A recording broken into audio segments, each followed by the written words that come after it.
Salut, c'est Marco de Top for Fun. On se retrouve aujourd'hui pour la vidéo de test du Lenovo Moto G5 Plus. Lenovo, la marque qui a racheté Motorola il y a déjà quelques années. Moto G5 Plus, puisqu'il s'agit bien de la gamme Moto, Motorola.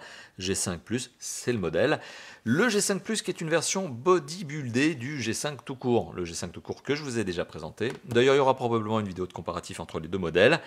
Et donc, qui est une version bodybuildée plus, comme son nom l'indique. Elle est plus, certes, elle est plus performante, elle est plus dans tous les aspects, mais elle est aussi plus chère. Voilà, donc on est sur un téléphone qui ici est typé moyenne gamme, qui vaut prix maximum conseillé, 299 € en mai 2017, c'est le prix justement en ce moment même maximum conseillé, au moment auquel je fais cette vidéo.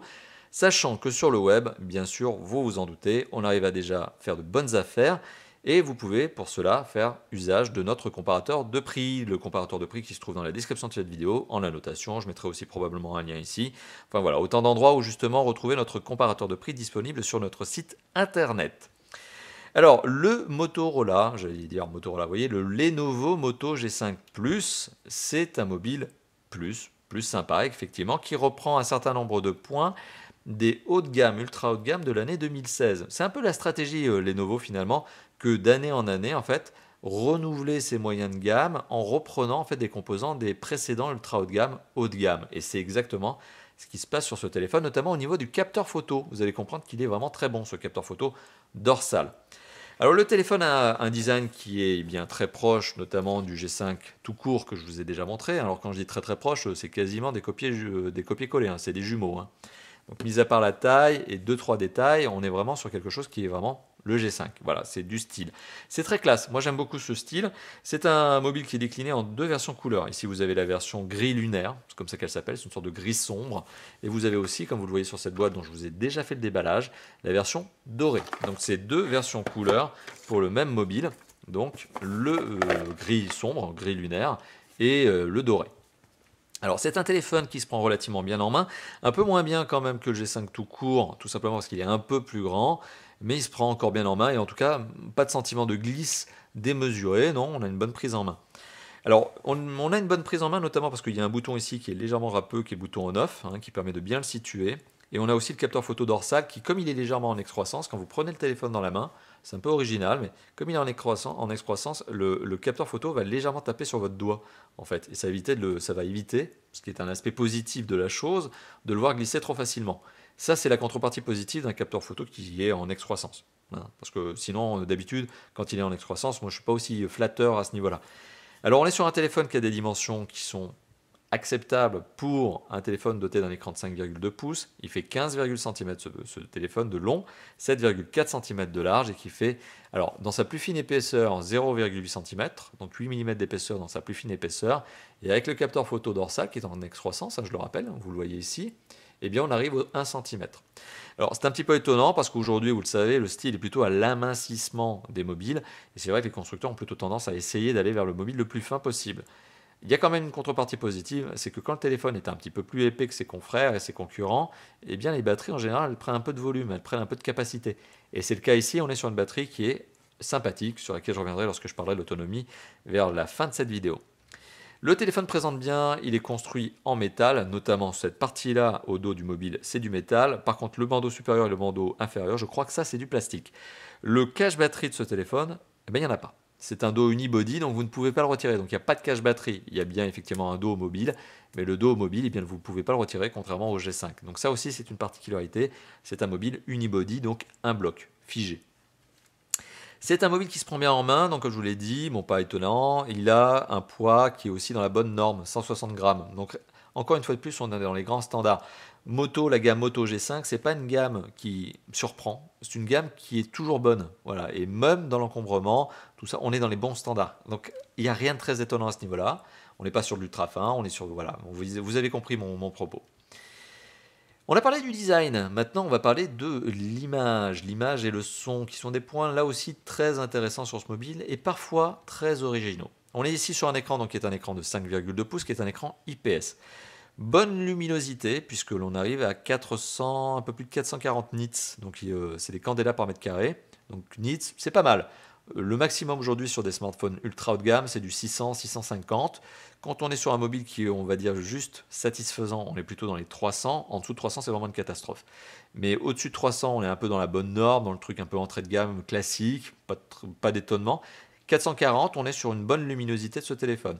On est aussi sur une bonne gestion des couleurs et des contrastes. Technologie IPS oblige. Donc on est moins bon que de la MOLED, mais on reste sur un écran qui a une très bonne qualité d'image globale, notamment aussi en raison de son nombre de pixels par pouce, donc la densité sur laquelle je vais revenir d'ici quelques instants.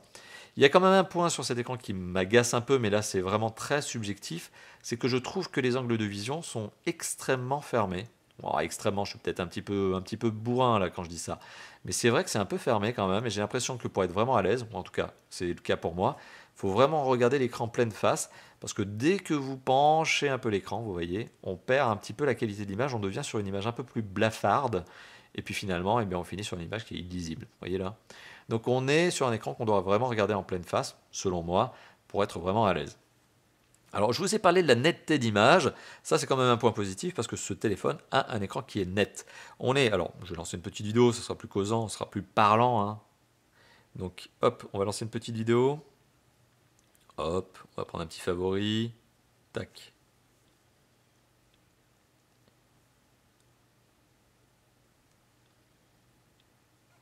Voilà, le fameux Big Bug Bunny. Avec ces petits animaux qui viennent embêter le petit lapin qui est pourtant, le gros lapin qui est pourtant très cool. Alors ce qui se passe, c'est que donc vous voyez que l'image est nette. On a un écran ici qui est un écran 5,2 pouces, 1080p, donc 1920 pixels par 1080p, c'est du Full HD. 424 pixels par pouce, c'est la netteté d'image. Quand on est au-dessus de 300, on dit qu'on n'arrive pas à les voir à l'œil nu. Donc effectivement, c'est clair, on ne distingue pas les pixels à l'œil nu, à moins d'y aller avec une loupe, à moins de zoomer justement à fond. Et encore, vous voyez avec la caméra, encore, vous voyez, c'est le zoom qui décroche avant ça. Donc on a une image qui est nette, et c'est un bon point complémentaire. On est aussi sur un son haut-parleur qui est puissant, mais là vous allez me dire, Marco, t'es bien gentil, mais le haut-parleur, je le vois pas. Il n'est pas au dos du mobile, il n'est pas sur la tranche inférieure, il est où? Eh bien, il est là. Le haut-parleur, c'est l'écouteur. Et c'est assez original. Alors, c'est pas forcément décevant sur ce téléphone que d'avoir un écouteur qui fait haut-parleur. Voyez. Donc, parce que la position est bonne. La position de cet écouteur, forcément, qui est aussi le haut-parleur, est bonne parce que vous ne pouvez pas l'étouffer. Alors, même quand je suis comme ça, même en prenant le téléphone fermement dans mes mains, même en imaginant en train de jouer avec l'accéléromètre, donc un jeu comme Asphalt 8, eh bien, je n'étouffe pas. Je n'étouffe pas, il faut vraiment que j'aille à l'excès pour étouffer le haut-parleur. Donc on est sur un haut-parleur qui à mon sens est bien positionné, bien placé, qui présente la particularité d'être l'écouteur en fait, c'est le même composant, et qui est doté d'un son puissant. 110 décibels, hein. 110 décibels d'ailleurs ça doit être en train de vous hurler dans les oreilles. 110 décibels c'est le niveau maximum offert par ce haut-parleur à la sortie. Donc on est sur un haut-parleur qui donne un son plutôt propre, cristallin, 110 décibels, c'est bien. Alors, franchement c'est un bon point. Et alors le jack 3.5 que vous voyez en dessous de ce téléphone et que je ne vous ai pas présenté parce que j'ai pas fait le tour du propriétaire, hein, je ne vous ai pas tout remontré, et d'ailleurs je vais le faire maintenant, mais ce jack 3.5, rien à redire dessus, c'est un composant ultra connu, ultra maîtrisé par les constructeurs. Bon, Motorola, Lenovo n'auraient pas fait quelque chose de mauvais là-dessus. D'ailleurs, rapidement pour faire le tour du propriétaire, hein, parce que je ne l'ai pas fait, je me rends compte. Donc on est sur un téléphone qui a un écran de 5,2 pouces, surmonté de ce fameux écouteur, donc qui est aussi le haut-parleur. Le marquage moto, donc moto Motorola, la gamme moto. On a aussi le capteur photo frontal. Sur le côté droit, on a le bouton de contrôle de volume plus-moins, le bouton on-off. Le bouton on-off qui est légèrement râpeux, justement, qui vous permet de mieux le retrouver. Très léger cliquetis, hein, quand même, dans les petits boutons. Les boutons physiques, je ne sais pas si vous les entendez. Là, je ne sais pas si ça s'entend. Et un très léger cliquetis, hein. Donc la finition est bonne, mais pas tout à fait parfaite non plus. En dessous du mobile, on retrouve le connecteur micro USB, l'entrée micro et le jack 3.5. Ce jack 3.5 donc, qui est parfaitement bon, hein, il n'y a rien à redire dessus, c'est du grand classique. À l'arrière du mobile, on retrouve l'entrée micro secondaire. Alors ça, c'est utile, et bon, c'est devenu standard, hein, de nos jours, mais c'est utile lorsque vous êtes en conversation ou lorsque vous faites une vidéo. Une vidéo d'ailleurs, je reviendrai là-dessus, hein, sur la notion de vidéo. Et ça permet de réduire le bruit extérieur. Voilà, donc ça réduit le parasite sonore. On a aussi le capteur photo dorsal, lequel est donc en légère excroissance, avec justement un petit anneau métallique autour, c'est classe, c'est sympa, ça a du style, et un double flash LED, justement, double flash LED dual tone, double ton. Le marquage Motorola, donc le logo, hein, on le retrouve, ce fameux logo historique, hein, il n'a pas totalement disparu, et puis de la norme, bon ok, soit. Donc là, on a fait le tour du propriétaire et on a parlé de l'image et du son. On a parlé de l'image et du son et maintenant, on va parler des performances. Alors, on est sur un téléphone qui est un moyen de gamme et les performances ne trompent pas, c'est clairement du moyen de gamme. On est sur un score ici en tout de 63 336 points, donc on va arrondir à 63 300 points. Bon, c'est du moyen de gamme, c'est pas choquant, c'est pas bon, c'est pas mauvais, au contraire, c'est pas bon, c'est pas nul. Comprenez bien ce que je veux dire par là, c'est qu'on est sur un téléphone qui est moyen de gamme et qui se débrouille bien en tout, à savoir les jeux 3D, les grosses applications et le multitâche. Alors pourquoi? Eh bien tout simplement parce qu'on a des composants dans ce mobile et forcément, eh bien, ces composants permettent à ce téléphone d'être à l'aise. On est bien donc sur le G5 Plus qui est doté d'un processeur qui est un processeur hop qu'on verra à peine ici, qui est un 8 bits, 64 bits, 8 cœurs, pardon, 8 cœurs qui sont cadencés à 2 GHz. C'est précisément un Qualcomm Snapdragon 625. À côté de ça, on retrouve ici, on les voit, on les distingue, 3 Go de mémoire vive, 3 Go de RAM, ce qui permet à ce téléphone d'être à l'aise en multitâche. On retrouve également un processeur graphique que l'on a distingué ici, qui est un Adreno 506, qui permet à ce téléphone d'être à l'aise en jeu 3D. Alors c'est pas une bête de course, hein, encore une fois de plus, vous l'avez compris, c'est pas une bête de course, mais c'est un mobile qui s'en sort bien. Et alors ça se ressent notamment sur Epic Citadel. Sur Epic Citadel, on est sur un téléphone qui a une bonne image, Bon, elle est belle, ça je vous en ai parlé tout à l'heure, mais elle est fluide. Alors vous l'avez vu avec la vidéo tout à l'heure, il n'y avait pas de problème, hein, l'image était fluide, le lapin, il n'y avait pas de saccade, hein, ça se passait bien. Mais c'est exactement la même chose pour les jeux 3D, avec des environnements graphiques 3D compliqués. C'est-à-dire que quand on a des environnements graphiques compliqués, eh bien ce téléphone ici montre son nombre d'images par seconde. Vous voyez, hein, on oscille entre 30, puis 40, 40, 50, et on est sur un téléphone qui arrive à 49,6 images par seconde en moyenne, sachant qu'aujourd'hui sur un smartphone, le max c'est 60 images par seconde. Bah, c'est comme ça. Donc du coup, on est sur une image qui est fluide, qui est agréable à regarder, si vous la regardez pleine face. Souvenez-vous de ce que je vous ai dit là-dessus, hein, les angles de vision. Donc voilà, donc bon point là-dessus, performance tout à fait standard. Et en termes de mémoire de stockage, alors on est sur un téléphone qui a 32 Go de mémoire de stockage revendiquée par le constructeur, hein, c'est ce qui est dit par le constructeur. Lorsque vous allumez le téléphone pour la première fois, malheureusement sur ces 32 Go, eh bien on en perd quand même une partie, puisqu'on finit finalement, la palissade à 23 Go. Voilà, donc les 23 Go sont largement suffisants pour vous permettre d'installer les gros jeux, les grosses applications, sachant que malgré tout, un gros jeu aujourd'hui, un gros jeu 3D, c'est 2 Go facilement. Donc on a vite fait de perdre de la mémoire de stockage. Heureusement, vous avez un emplacement micro SD qui vous permet d'ajouter donc de la mémoire supplémentaire. Sauf que cette carte micro SD ne permet pas d'installer les applications ni les jeux. En tout cas, j'ai pas réussi. Donc vous pouvez installer sur cette micro SD vos MP3, vos films, vos photos, donc c'est-à-dire le contenu multimédia, mais pas les jeux, pas les applis. D'ailleurs, le constructeur revendique une carte micro SD qui peut aller jusqu'à 128 Go. Dans la réalité, je pense que vous pouvez même prendre la 200 ou la 256, ça passe quand même. Sauf que c'est un petit budget, hein, puisque une carte de 200 Go en micro SD, eh bien, ça vaut une centaine d'euros, 80 au mieux quand on fait les bonnes affaires. D'ailleurs, petite parenthèse supplémentaire, si vous voulez faire la bonne affaire au niveau de votre futur micro SD, sachez que sur le site de Tough for Phone, vous avez un petit comparateur qui vous donne les meilleurs prix pour quelques micro SD de 64 Go, 128, 200, 256. On vous a fait ça aux petits oignons et c'est disponible sur le site internet. Alors, il est temps maintenant de parler de la connectivité. Alors, justement, la connectivité, je vais revenir sur ce slot que je ne vous ai pas indiqué en haut. Ce slot, donc, il peut être retiré avec le fameux trombone. Ce que j'appelle le trombone, c'est une sorte d'épingle qui est fournie avec le téléphone dans sa boîte. Eh bien, lorsque vous retirez le slot, merci le zoom de la caméra qui se fait un peu tardivement, eh bien, dans ce slot, vous retrouvez plusieurs choses. Vous retrouvez notamment de l'emplacement pour carte SIM, encore heureux, et vous retrouvez notamment l'emplacement pour la micro SD, encore heureux. Bon, voilà, c'est la seule chose que vous allez faire notamment, et c'est normal que de mettre la micro SD et la carte SIM là-dedans. Vous n'êtes pas obligé de la mettre, hein, la carte SD. Hein. Vous pouvez très bien démarrer sans. Et d'ailleurs, le téléphone n'est pas fourni avec une carte micro SD, il faut l'acheter à part, comme je vous l'ai dit tout à l'heure. En termes de connectivité, ce téléphone, eh bien, il est bien doté. Il est bien doté, mais il y a quand même une petite chose qui est surprenante, et je vais vous le dire. Forcément, c'est le but du test. En 4G LTE, on est bon, on a de la 4G LTE catégorie 6, nickel, rien à redire. On est sur les 3 fréquences nécessaires en France, utilisées en France, qui sont la B3, la B7 et la B20. Donc c'est les 3 fréquences françaises. Bon, sur la 3G et la 2G, rien à redire. Pour revenir sur la 4G, donc B3, B7, B20, très bien. Et on a même la B28 qui est en train d'être utilisée, en tout cas qui a été vendue et achetée par les opérateurs en France. Donc vous êtes déjà ici en face d'un mobile qui va pouvoir utiliser la prochaine fréquence 4G qui sera utilisée en France. Bon, très bien. À côté de ça, bien sûr, on a du Wi-Fi, ABGN, du Bluetooth 4.2, du double réseau satellite. Hein. On a du AGPS d'une part et on utilise aussi le réseau GLONASS, donc le réseau américain. GPS est le réseau américain, GLONASS est le réseau russe. On a du micro USB, on est sur un téléphone qui est NFC, etc. Et on a, vous allez comprendre, outre la connectivité que je viens de vous indiquer, des capteurs. Et on a une batterie de capteurs. On a de l'accéléromètre, on a du capteur de luminosité, on a du capteur de proximité, on a du gyroscope. Tout ça, théoriquement, vous permet de faire notamment de la réalité augmentée, de la réalité virtuelle. Très bien. Sauf que il vous manque, vous le voyez ici, l'orientation, le magnétique. Qu'est-ce que c'est? C'est la boussole. Il manque la boussole. Ce téléphone n'est pas doté de la boussole. Ce qui est à mon sens un petit peu dommage, parce que c'était un peu regrettable quand même que d'avoir un téléphone qui est très bon sur tous les aspects de la connectivité, sauf la boussole. Ça fait un peu mesquin finalement sur un téléphone à 300 € de ne pas avoir de boussole. Alors vous allez me dire, mais la boussole sur un smartphone, à quoi ça sert? C'est pas très utile.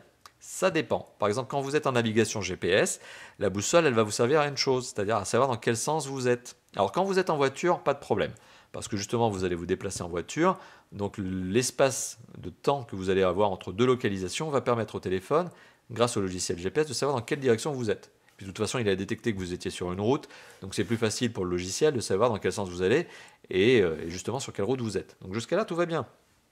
Sauf que quand vous êtes piéton et que vous êtes dans la rue justement avec votre téléphone, que vous mettez par exemple Maps au hasard et que vous ne bougez pas, c'est-à-dire que vous êtes en train d'essayer de savoir dans quelle direction aller ou autre et que la boussole est absente, et bien forcément, tant que vous ne bougez pas, le téléphone ne sait pas dans quelle direction vous êtes. C'est-à-dire que vous avez beau pencher votre téléphone dans tous les sens, il sait où vous êtes avec la localisation à GPS GLONASS, certes, ça c'est bien, mais il ne sait pas si vous êtes en train de regarder le nord, le sud, l'est ou l'ouest. Donc il va falloir que vous commenciez à vous déplacer pendant quelques secondes avant que le téléphone sache dans quelle direction vous allez, afin de recalculer son itinéraire. Et c'est à ce moment-là que ça devient pénible, en fait. C'est quand vous êtes en déplacement à pied, c'est-à-dire à très basse vitesse, même en dessous du vélo, c'est-à-dire vélo, mais vélo cool, quand vous pédalez tranquille, quand vous démarrez le pédalage et quand vous êtes en train de partir, notamment à pied. Et voilà, le téléphone, il ne sait pas dans quelle direction vous êtes. C'est ça qui est dommage. Non. Ça peut aussi être dommage dans certains jeux qui justement nécessitent de savoir dans quelle direction vous vous trouvez. Bon, il y a certains jeux qui nécessitent la boussole, et comme vous ne l'avez pas là, c'est dommage, c'est embêtant. Et je trouve ça un petit peu mesquin, vous voyez, c'est un peu mesquin. Alors en parlant de capteur aussi, il y a quand même un capteur que je ne vous ai pas montré, qui est le capteur ici, d'empreinte digitale. Alors oui, ce téléphone est bien doté d'un capteur d'empreinte digitale ici, et qui prend la forme d'un bouton légèrement arrondi, ovale, bouton physique. Ça ressemble à un bouton physique, mais non. Vous pouvez appuyer autant que vous voulez, ça ne s'enfonce pas, ça ne fait pas de clic, il n'y a rien. Donc c'est un bouton en fait tactile, capteur d'empreinte digitale. Et donc quand je dis tactile, c'est plutôt sensitif pour être plus précis au niveau de la terminologie. Alors ce bouton, qu'est-ce qu'il fait? Il fait capteur d'empreinte digitale, ça je vous l'ai dit, mais il a aussi d'autres fonctions. Comme il est sensitif, il reconnaît notamment si vous faites des slides vers la gauche ou si vous faites des slides vers la droite. Et donc ça vous permet par exemple d'utiliser cette fonction-là, qui est une fonction Lenovo, sur laquelle je vais revenir d'ici quelques instants, qui permet de supprimer, vous l'avez vu, la barre de 3 boutons tactiles, pour le coup. Et bien cette barre que je ne veux pas voir dans l'écran, je la supprime, hop, elle disparaît. Et là pour le coup, hop, je me sers du slide vers la gauche pour revenir en arrière, slide vers la droite pour faire du multitâche, appui long pour revenir à l'accueil. Voilà, donc c'est la fonction justement complémentaire de ce bouton tactile, capteur d'empreinte digitale, qui marche très bien d'ailleurs, capteur d'empreinte digitale très réactif. Alors, bon, ça j'y reviendrai tout à l'heure, je parlerai de cette petite notion de surcouche, mais on ne peut pas vraiment parler de surcouche chez Lenovo. Et donc, notamment, vous l'avez vu, il y a d'autres fonctions, par exemple celle-ci. Quand je slide, quand je tranche avec le téléphone 2 fois de suite, j'active le flash LED qui me sert de lampe torche. Pareil, je l'éteins. Vous voyez, donc c'est ce genre de fonction supplémentaire que l'on retrouve dans cette application qui s'appelle Moto. C'est son nom, donc c'est l'application Motorola sur le Lenovo Moto G5 Plus. Donc on a parlé de cette fameuse notion de connectivité, donc globalement qui est satisfaisante à un point près, la boussole. Un autre point qui est satisfaisant, c'est le débit d'absorption spécifique, à savoir le DAS du téléphone. Vous le savez, je suis très très précis là-dessus. Je dois d'ailleurs être probablement le seul testeur francophone à être aussi précis sur le DAS, parce que c'est vrai que ça me tient à cœur. Le débit d'absorption spécifique, c'est ce qui permet de valoriser la capacité qu'a un téléphone à émettre peu ou beaucoup d'ondes lorsque vous l'utilisez notamment en appel ou en connexion Internet mobile. Eh bien, on est sur un score très bon. On est sur un excellent score d'ailleurs. C'est ça qui est enrageant d'ailleurs sur ce mobile, c'est qu'il est bon en connectivité, à un détail près, la boussole. On est sur un 0,297 watts par kilo. C'est excellent. On est même dans la catégorie des très bons téléphones. En 2017, là, on est dans le score que peuvent proposer des téléphones ultra haut de gamme. Donc très bon point là-dessus. Autre bon point sur lequel on va pouvoir arriver, c'est le système d'exploitation. Alors on est chez Lenovo, oui, mais on est chez Lenovo sur des mobiles qui sont conçus par les anciennes équipes Motorola. Motorola, je le rappelle, qui a appartenu fut un temps à Google. Et ça se ressent qu'on est chez Google finalement, puisque finalement, qu'est-ce qui se passe? Eh bien, on a un système d'exploitation qui est Android 7.0, qui est d'Android 7.0 à jour. C'est la dernière version. Donc, on sent vraiment que les équipes de Lenovo qui travaillent sur les mobiles ont cette envie de toujours avoir un matériel tenu à jour. Alors, d'ailleurs, c'est la promesse de la marque de mettre à jour régulièrement ses mobiles. Alors, soit avec des patchs correctifs, ce qui est assez logique, soit avec des versions majeures d'Android. Et donc, ce téléphone sera probablement, et c'est même plus que probable, c'est certain, mis à jour en Android 8.0, donc la version à venir qui s'appellera Android O à la place de Android N. Bon, le N de Nougat. Donc, ce système d'exploitation, très bien, sympa, performant, efficace. Bon, c'est du Android, on aime bien Android. Certains aiment bien iOS, certains aiment bien Windows Phone, même si ça disparaît et qu'aujourd'hui Windows Phone, bon, ouais, on arrête cette parenthèse, Windows Phone, on ne parle pas des systèmes d'exploitation qui ont disparu. On arrête de troller. Mais maintenant, on est sur du Android qui marche très bien. C'est du très bon système qui est à jour. Bon, ok. Alors, sur ce système, est-ce que Lenovo a fait quelque chose? On va dire rien. Il n'y a pas de surcouche. Il n'y a pas de surcouche, mis à part un peu de fond d'écran, un petit peu de style, mais vraiment très très minime. Et on a uniquement cette fonction qui s'appelle Moto, là, qui vous permet justement de rajouter des raccourcis, ou en tout cas d'utiliser des raccourcis qui sont pré-paramétrés. Par exemple, trancher pour avoir la lampe torche qui s'allume, le flash, secouer notamment encore 2 fois de suite pour déclencher une capture d'écran, etc., etc. Donc voilà, vous avez ces petits usages supplémentaires apportés par Motorola, apportés par Lenovo. C'est pas radicalement différenciant, c'est sympa, c'est mignon, c'est en plus, et ça ne change pas globalement l'usage du téléphone qui reste le même que d'habitude. Donc on est sur quelque chose de tout à fait satisfaisant, sympathique, avec le chariot d'application que je viens de faire sortir comme ça, vous voyez.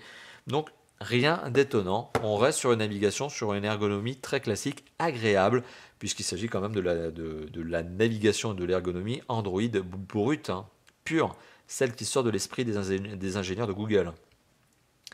Donc on a parlé du système d'exploitation, maintenant il est temps de parler des usages finalement. Alors, on va pas s'attarder sur le fait que ce téléphone est capable de lire des MP3, qu'il est capable de lire des vidéos, je vous l'ai montré tout à l'heure. Oui, ce téléphone fait tous les usages, notamment lecture de SMS, envoi d'un MMS, lecture d'une page web, etc. Donc tous les usages d'un smartphone, ce téléphone y arrive. Il est capable de faire du jeu 3D. Si j'ai pas mis d'incrustation tout à l'heure durant la vidéo, je la mettrai probablement ici. Donc oui, on est sur un téléphone qui est capable de faire du jeu 3D. Jusqu'à là, tout va bien, on est sur un téléphone qui s'en sort très bien. Bingo, nickel. À côté de ça, on est sur un téléphone qui quand même se différencie des autres par 2 usages, notamment d'une part la batterie sur laquelle je vais revenir, et donc l'autonomie, et d'autre part les capteurs photo. Alors les capteurs photo de ce téléphone, on a du bon. Alors je vais commencer par le plus basique. On va commencer par le capteur photo frontal. Le capteur photo frontal, c'est un 5 mégapixels, très classique, ça fait des selfies, salut, c'est rapide, c'est efficace. Alors, si c'était un capteur dorsal, ce 5 mégapixels, je ne serais pas aussi gentil forcément, aussi sympathique, mais comme c'est un capteur photo frontal qui est fait pour faire des selfies et prendre votre joli visage, ok, il y a des fonctions supplémentaires qui vous permettent de lisser les grains de peau, tout ça, avoir les fonctions de base quoi, Android. Ok, c'est cool. Bon, c'est un capteur photo qui s'en sort bien pour un capteur photo selfie. Ça fera rigoler les copains, ça fera rigoler les copines, ça vous permettra de mettre votre photo sur Facebook en photo de profil, pareil pour Twitter, etc. C'est cool, c'est génial. On s'attardera plutôt sur le capteur photo donc dorsal, ce fameux capteur 12 mégapixels qui est issu de la génération ultra haut de gamme de l'année précédente chez Lenovo et qui est donc un 12 mégapixels dual pixel avec ouverture de 1.7, avec autofocus rapide, efficace, qui gère bien la profondeur de champ, double flash LED, dual tone. On est sur un capteur photo dorsal qui marche très bien. C'est efficace. Le mode autofocus, bien sûr, vous pouvez le débrayer. Voilà. C'est efficace. C'est bien, c'est rapide. Franchement, le capteur photo dorsal de ce téléphone est une bonne... Alors, j'allais dire surprise. C'est pas une surprise parce qu'on le connaissait, on l'avait déjà vu sur d'autres mobiles. Mais c'est efficace et les photos sont sont belles. Très bonne gestion de la luminosité notamment et du contraste. Donc ça c'est quoi? C'est une très bonne gestion de la luminosité qui est liée à cet aspect de technologie, un dual pixel. Hein. Donc encore une fois de plus, c'est du très bon capteur dorsal. D'ailleurs, si vous voulez voir des échantillons photos bruts, hein, c'est-à-dire non retravaillés, hein, tels qu'ils sortent du téléphone, je vous engage à regarder l'article de test qui est publié sur le site de Tough for Phone. Vous retrouverez 2 liens qui s'appellent Voir un échantillon photo. Et vous retrouverez le lien donc ainsi du capteur dorsal et du capteur photo frontal. Ça vous permettra de vous faire votre propre opinion, mais on est sur du bon. Donc qualité photo, Et ben c'est le bon point de ce téléphone. C'est l'un des bons points de ce téléphone, c'est cette qualité photo capteur dorsal. Ah, autre particularité, le capteur photo dorsal prend aussi des vidéos. Bon, jusqu'à là, vous allez me dire, mais c'est un peu normal. Oui, c'est normal, certes, mais ce sont des vidéos que vous voyez ici qui sont prises en Ultra HD. Hein. Je ne sais pas si on arrive à le distinguer avec le zoom de la caméra. Ouais, c'est pas très clair. Si on le voit là, Ultra HD 4K. Donc c'est de l'Ultra HD, hein, c'est juste en dessous du 4K. L'appellation, bon, hein, on fait souvent la confusion entre UHD et 4K, même ici. C'est donc de l'Ultra HD, allez, 4K pour simplifier, en 30 fps, donc 30 images par seconde. Donc là aussi, vous avez un bon point supplémentaire, c'est cette capacité supplémentaire à prendre de la vidéo 4K, même si l'écran lui-même, lui, reste un 1080p. Donc ça sera pour diffuser sur la télé notamment, si vous avez une télé 4K. Mais aujourd'hui, les télé 4K, bah, comme ça vaut pas plus cher que les télé 1080p, bon, bah, autant prendre une 4K.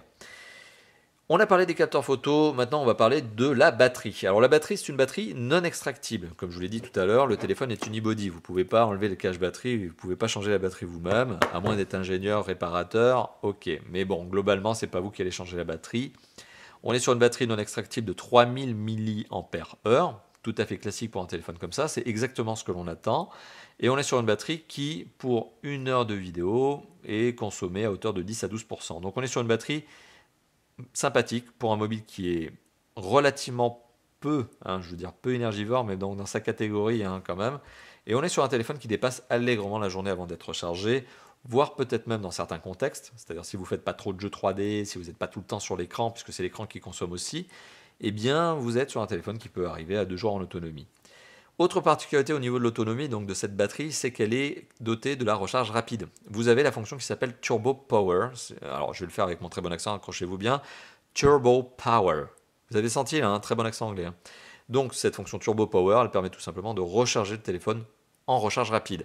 Donc une recharge rapide de ce téléphone, donc de 0 à 100%, eh bien c'est 1h30, un peu moins même, eh bien, de temps de recharge. Pour peu que vous utilisiez le chargeur qui est spécifique, hein, qui est fait avec ce mobile et qui est fourni avec cette boîte. Donc si vous rechargez le téléphone avec le chargeur Turbo Power de ce téléphone, eh bien vous rechargez le téléphone en moins d'1 heure et demie. Voilà, bonne autonomie, bonne fonction recharge rapide, etc. On est sur du bon sur ces aspects-là. Donc finalement, qu'est-ce que l'on peut dire de ce mobile? Il est temps d'arriver à la conclusion, vous l'avez compris. Alors qu'est-ce qu'on peut se dire de ce mobile? Est-ce que c'est un bon mobile ou un mauvais mobile? Clairement, c'est un bon mobile. Pour 300 euros, même moins aujourd'hui, hein, en fonction des prix que vous allez trouver sur notre comparateur de prix par exemple, eh bien on arrive à faire des bonnes affaires pour un mobile qui est bien. Franchement, il est bien. Bonne image, bon son, bonne qualité photo, hein, je viens de vous en parler. Système d'exploitation à jour et qui sera maintenu à jour pendant quelques versions majeures. Je pense au moins une, à savoir la prochaine, Android 8. Connectivité sympa, etc. On a quand même beaucoup de bons points. Finalement, il y a tellement de bons points que eh bien, c'est plus facile de parler des petites choses qui sont dérangeantes que de reparler de la totalité des bons points. Et donc c'est pour ça que là, je vais me focaliser uniquement sur les points qui m'ont un petit peu agacé. Premièrement, c'est l'écran avec des angles de vision que je trouve quand même relativement fermés, mais ça c'est extrêmement subjectif. Peut-être vous qui êtes en train de regarder cette vidéo, si vous le prenez en main ce téléphone, eh bien vous ne serez peut-être pas aussi critique que moi sur cet aspect-là. Donc j'insiste bien, les angles de vision fermés c'est très subjectif, c'est ma propre appréciation, mais je vous la donne. Ensuite, deuxième chose qui m'agace un petit peu sur ce téléphone, c'est quand même, je trouve, l'absence de boussole. Je trouve que l'absence de boussole, finalement, eh bien, c'est mesquin sur un téléphone de cette catégorie-là. C'est même un peu bête, c'est même un peu bête, c'est même un peu dommage. Et finalement, le dernier point qui m'agace un petit peu sur ce téléphone, eh bien, c'est qu'il est 100 euros plus cher que le G5. Alors vous allez me dire, mais Marco, c'est normal. On est sur la version plus, c'est normal qu'elle soit plus chère que la version normale, classique.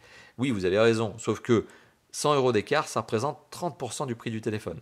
Et 30% du prix du téléphone pour finalement quelque chose où on ne sent pas énormément de gap. Finalement, le principal gap, c'est pas la taille d'écran puisqu'elle est à peine plus grande. Hein. Ici, on a 0,2 pouces de plus. Hein. C'est négligeable. On a un design qui reste similaire. On a même un cache batterie qui peut pas être retiré. Donc on est globalement sur des choses qui se retrouvent énormément de l'un à l'autre, et ces 100 euros finalement d'écart de prix sont justifiés, un, pour des performances en hausse, donc là on peut pas dire le contraire, oui on a des performances en hausse, et deuxièmement par eh bien, la qualité photo dorsale. Mais voilà, qu'est-ce que je veux vous dire par là? C'est que finalement, c'est un très bon mobile que je vous recommande à l'achat, et vous ne serez pas déçus. Clairement, vous ne serez pas déçus. Pour 300 euros, c'est un bon mobile, gardez-le bien en tête. Sauf que ces 100 euros de plus, finalement, ne parleront aux gens qui ne seront intéressés que par la qualité photo, ou en tout cas, ces 100 euros de plus, eh bien, on aura envie de les mettre que si eh bien, on est intéressé par la qualité photo, qui là pour le coup elle est meilleure. Le capteur dorsal il marche vraiment très très bien. Et puis finalement les performances sont hausses. Voilà. Mais sachant que le G5 tout court il n'était pas mauvais non plus. Voilà, donc vous m'avez compris, bon mobile au global, une petite mesquinerie au niveau de la boussole, et finalement, mais c'est un téléphone qui vaut son prix, même si je trouve, et c'est un peu finalement sa faiblesse, qu'il est plus cher de 30% que le G5, sans être radicalement différent. Et c'est tout ça pourquoi c'est parce que le G5 en fait est un très bon mobile. Ouais, c'est ça qui fait en fait le problème du G5 Plus, c'est que le G5 il est tellement sympa par rapport au G5 Plus que le G5 Plus aurait dû être plus pour vraiment montrer la différence. Voilà, merci d'avoir vu cette vidéo. Je vous encourage, si elle vous a plu, à lâcher le petit pouce bleu. Ça se trouve juste en dessous de la vidéo, mais aussi à la commenter. Ça aussi, ça se trouve juste en dessous de la vidéo. Bien sûr, si vous avez envie de retrouver nos tests de manière régulière, parce que vous le savez, chez Top 4 Phone, on en fait des tests, et on en fait plusieurs, eh bien vous avez le bouton abonnement là. Vous avez un petit bouton en bas à droite de cette vidéo qui vous permet de vous abonner à notre chaîne YouTube. Voilà, donc vous ferez partie des plus de 100 000 abonnés. Là, aujourd'hui, on est à plus de 105 000. Eh bien, n'hésitez pas à vous abonner, ça nous fera plaisir. Et moi, j'ai plus rien d'autre à ajouter. Je crois qu'on a fait le tour. On a fait une belle vidéo de test bien longue, bien détaillée justement sur le G5 Plus. Et on se dit à très très bientôt pour d'autres vidéos. Ouais, d'autres vidéos de test, de comparatifs, etc. Peut-être même le comparatif du G5 et du G5 Plus. Ça vous intéresse? Allez, on y va. On va la faire, je pense. Allez, à bientôt. Ciao, ciao.